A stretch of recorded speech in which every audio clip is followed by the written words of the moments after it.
السلام عليكم ورحمة الله تعالى وبركاته. الفيديو ديال اليوم غيكون تتم الفيديو السابق. نتمنى نلقاكم في أحسن الأحوال أعزائي المشاهدين. هذا الفيديو غنحاول نتطرق أو ناخذ بزاف ديال الكريم سولير اللي سولوني عليهم الناس في لي كومونتير ولا في الباج ديالنا ولا في الجروب فيسبوك ديالنا.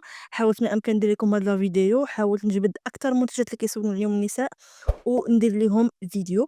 بالنسبة لأول عنصر هاد الدغمينة كيف كتشوفوا، هاد الدغمينة عطاه ترقيم التطبيق عطاه ديال ترقيم اللي هو صراحة سيء جدًا.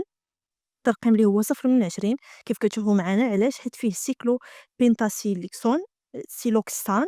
بالنسبة لهاد المادة كدير اضطرابات هرمونية، كتشوش الغدد الصماء، وأكثر حاجة إلا استعملتيها بكيفية متراكمة كتآذي الغدد. بالنسبة لهاد المادة راه محظورة في أوروبا، 100% محظورة في أوروبا. بالنسبة للمنتجات الأخرى كاين منتجات اللي هي medium، النسبة ديالها قليلة بزاف. ما نظنش كاين واحد التأثير اللي هو خايب غير إلا وقع انسداد في البشرة، يعني التراكم بزاف ودار داك التلوث مثلًا في البشرة، ممكن يسبب حبوب وحساسيات. أبار هادشي دوك المنتجات كاملين زعما اللي هما low هاداك ما صعابينش بزاف. بالنسبة للمنتج التاني هو هاد white photo white. هاد photo white كيف كتشوفوا عاطينو ترقيم تا هو ما زوينش، 0 من 20. علاش؟ فيه إيثيليكسيل ميثوكسينامات كيدير الغدة الدرقية، كيأثر على هرمون الأستروجين سورتو عند النساء. فيه بزاف د المواد اللي هي صراحة خايبة، فيه هداك السيكلوبنتاسيلوكسان تا هو ما زوينش. ديجا ذكرت لكم المشاكل اللي كيدير. كيدير اضطرابات هرمونية، كيأذي الغدد وداك الشي. بالنسبة هاد جوج منتجات صراحة خايبين بزاف، عاطينهم ترقيم أكتر حاجة مطيحة الترقيم ديال هاد لي كريم سولير بجوج، سوا ديرمينا سوا فوتو وايت. فيه أيضا هاد البي ديجا هضرت عليه في الفيديوهات السابقة، كيأذي هرمونات الغدد الصماء، الهرمونات، بالضبط كيأذي الجهاز العصبي. هو مادة مسرطنة 100%، يعني كثرة الاستعمال ديالو كدير سرطان مع المدة. والتقييم عاطينه سيء بسبب هادي. فيما تشوفوا BHT شي منتج عرفوا راه 0 من 20، حيت كيكون التقييم صراحة سيء وكيكون عنده إيفي خايب على الوجه. هادشي بالنسبة للفوتو وايت. بالنسبة الكريم سولار التاني هو سولاي بيافين. السولاي بيافين بزاف كيستعملوه، علاش؟ رخيص، الكونتيتا كتيرة، الترقيم عاطينو سيء بزاف، عاطينو ترقيم 0 من 20. علاش؟ فيه هاد الهوموساليت. هاد الهوموساليت كيف كتشوفوا حتى هي مادة خايبة بزاف، منعها الاتحاد الأوروبي 100% مانعها أنها ما تكونش في حتى شي منتج اللي هو تجميلي. علاش؟ حيت الصراحة عندها effet خايب، مادة مسرطنة مع المدة، والمدة كدير السرطان. النسبة اللي سامحين بها في 0.5%. علاش؟ حيت هي كتأدي بصفة كتولي شي حاجة اللي هي مزمنة، كتعطي واحد السمية اللي هي مزمنة، كتأذي الهرمونات، كتأذي الغدد الصماء. فيها منتجات أخرى اللي هي بنسب قليلة، بحال الأوكتوريلين، هادو كيتحول حتى هو مادة مسرطنة ولكن النسبة اللي فيه قليلة.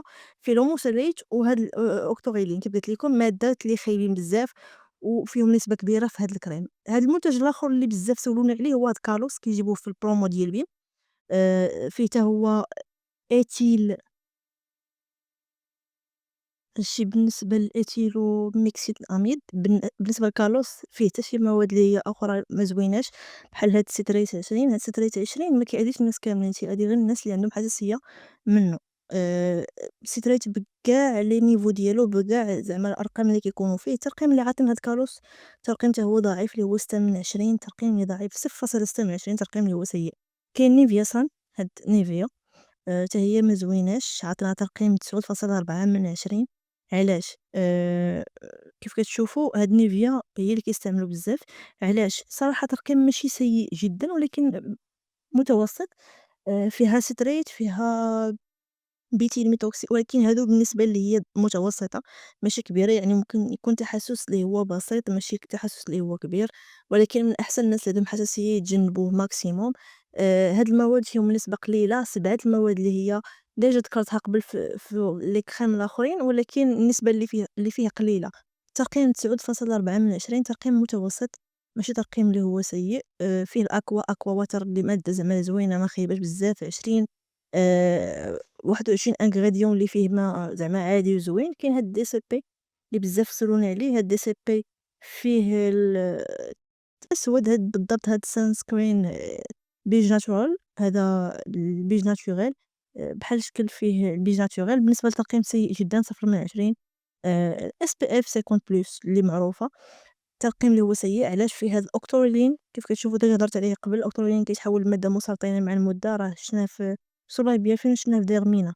ترقيم 0/20 ترقيم سيء علاش؟ فيه أوكتوريلين وفيه هذاك الإيثيل ميكسوتيناميد هذاك اللي هضرت عليه في الأول كاع، كيأدي للغدة الدرقية وكيقيس هرمون الأستروجين سيرتو عند النساء. بالنسبة للتركيز تاع هاد جوج مواد، التركيز اللي هو صراحة عالي، داكشي علاش الترقيم كان سيء. فيه medium فيه منتجات اللي هي الmedium ديال زعما ترقيم سيء، مثلًا هداك الستريت فيه هاد الآخر تا هو السيدوز، الباريت، هادو كاين فيهم شي وحدين اللي ما كيديروش زعما ما كيأديوش بالعكس، هادو هما الانفعال لابو، وكاين فيهم شي حوايج اللي هما خايبين. كاين هاد الآخر ديال غيونيل، بزاف سولوني على غيونيل SPF 50+ هي سولوني عليها بزاف هاد غيونيل. هاد غيونيل هاد الصفرا بالضبط عطاتنا ترقيم اللي هو جيد 10.4/20 ترقيم جيد. علاش؟ فيها مكونات اللي هي medium penality، مكونات اللي زعما عندها داك الشي ضعيف، عندها زعما الترقيم اللي هو ضعيف، زعما ما عندهاش effet négatif اللي كبير. فيها PEG 7. هذا الديفو الوحيد ديالو هو أنه كيضعف حاجز الجلدي، غير مناسب دابا البشرة اللي كتكون ديجا محروقة ولا مهيجة، إلا قاسا هاد الPEG 7 كيكون خايب. كاين هاد السونسيليس تا هو سولوني عليه بزاف. السونسيليس عاطينو ترقيم تا هو اللي ضعيف جدًا، ماشي ضعيف تا سيء 0/20. هذا بالضبط هاد لا مارك ديال Ocean Respect 0/20 كيف قلت لكم. فيه الأوموساليت ديجا هدرت لكم على الأوموساليت. الأوموساليت هي مادة اللي مقيدة في الاتحاد الأوروبي بخاسك عطانا 0.5%. عاطانا واحد النسبة قليلة تكون وهي فيها بنسبة كبيرة كتأدي الهرمونات، كدير السمية، كتكسب الإنسان واحد السمية اللي هي مزمنة، كتأدي بالضبط للغدد الصماء. فيه مواد اللي هي أخرى ما زويناش بحال البارفينيوم وداك الشي. كاين هاد ديوايت، الديوايت تا هو بزاف سولوني في لي كومونتير عليه، وصراحة جاوبت الناس في الفيسبوك عليه، ولكن ماشي بغيت نحاول نهضر عليه حيت بزاف سولوني عليه. فيه هاد الأوكتوريلين حتى هي مادة خايبة كتتحول لمادة مسرطنة مع المدة، تا هو فيه التركيز اللي هو عالي ديالو. وفيه سيكلوبين سيلوكسان، هذا تا هو مادة اللي هي خايبة ديجا هدرت عليها قبل. غنعاود نكرر لكم أن هي كدير مشاكل في الاضطرابات الهرمونية، كتشوش الغدد الصماء، ولكن إلا استعملتيها بكيفية متراكمة، يعني إلا استعملتيها 4 السوايع وغسلتيها راه ما غتأذيك بوالو. ويكون غسل صحيح، لا يكون غسل صحيح واللي زوين زعما تنظف مزيان لابو، ما تخليش فيها هداك السيكلو هداك باش ما يكونش زعما يكون واحد النسبة اللي هي كبيرة في الجلد. كاين هاد الآخرين اللي هما بتركيز اللي هو ضعيف في المكونات ديال هاد الكريم سولير. آآ كاين اللي منفعين بالنسبة للنساء، وكاين شي وحدين اللي عند الناس حساسية منهم. داكشي علاش ما أمكن حاولوا ما أمكن اللي استعمل شي كريم يفيريفي لي زانغريديون ديالو. إلا كان عندك تحسس مثلًا، إلا كانت واحد المادة مع المدة كدير ليك تحسس، مثلًا كتولي عينيك حمرا مثلًا شي حاجة بحال هكا، حاول ما أمكن تإيفيتيها. عرف شي مكون فيها راه كيدير لك حساسية. كاين هاد ميكسا سولوني عليه تا هو بزاف. ميكسا معروف المنتجات ديالها زوينين. هاد ميكسا بالضبط ما زويناش.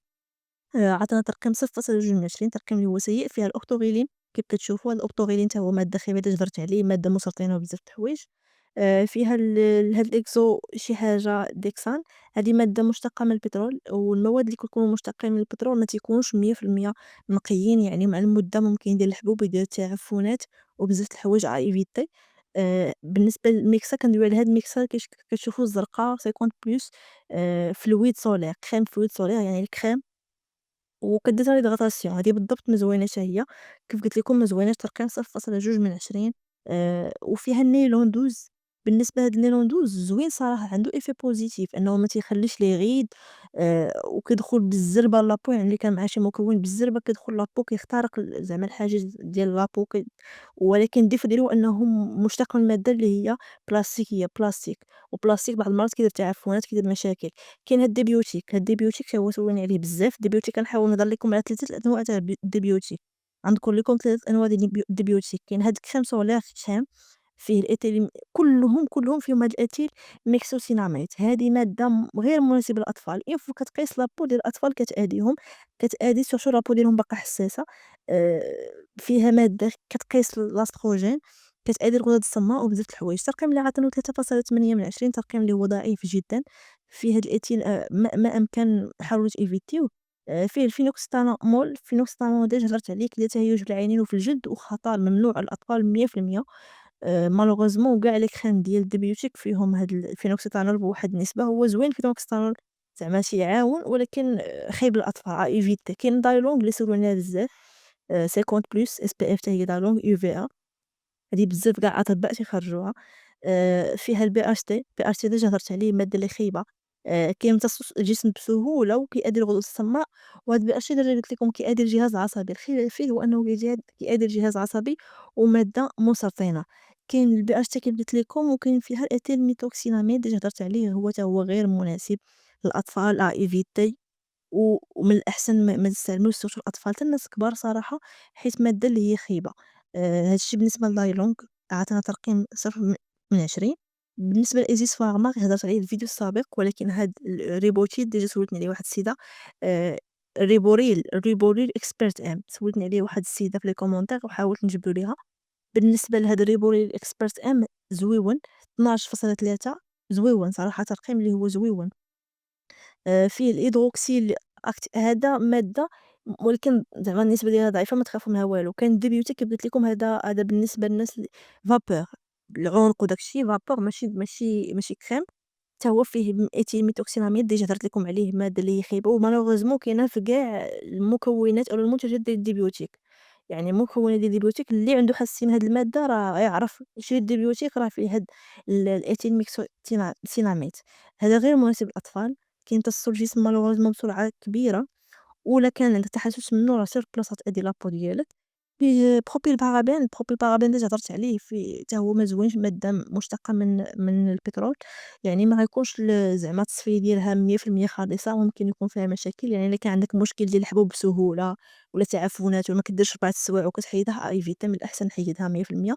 ولا كريم سولير راهم هادو 1.4 كريم سولير 100% صحيح. كاين هاد الديبيوتيك الأحمر هذا غوزا بيوتيك حتى هو SPF 50+ حتى هو فيه إيثيل ميكسوني هذاك اللي قلت لكم عليها سميتها إيثيل ميثونيكسيناميد غير مناسبة للأطفال.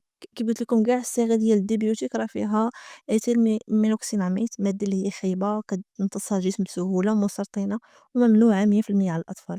الترقيم اللي عطوني حتى هو ترقيم سيء 0/20 حيت فيه هاد المادة بالضبط هاد المادة راها خايبة. بالنسبة للمواد الأخرين كاملين صراحة زوينين فيهم منفعة ولكن هذيك المادة بالضبط ما فيش مزويناش.